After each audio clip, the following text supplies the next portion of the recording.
এগুলো হচ্ছে মাছের ডিমের বড়া, এগুলো ভেজে রেখে দিয়েছি। এগুলো করব লাউ দিয়ে তরকারি।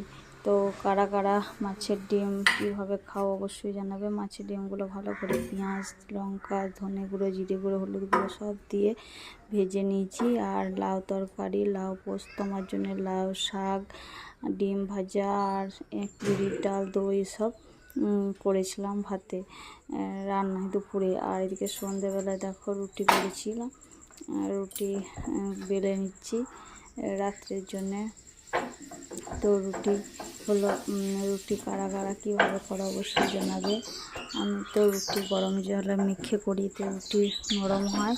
আর তাতেও যদি শক্ত লাগে একটু সামান্য ঘি দিয়ে বুলিয়ে ঢাকা দিয়ে রেখে দিলে আর রুটি নরম থাকে সামান্য পরিমাণ।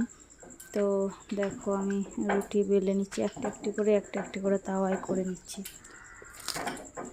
তো এইভাবে রুটি করলে কিন্তু রুটিটা খেতে ভালো হয়। আর এছাড়া রুটিতে একটু চিনি পরিমাণ মতো, নুন আর একটু ঘি দিয়ে কিন্তু রুটিটা মাখা তরকারিতে করে রুটি করলে রুটির মধ্যে কোনো দোষ লাগে না, বিশেষ করে পিঁপড়ে দোষ।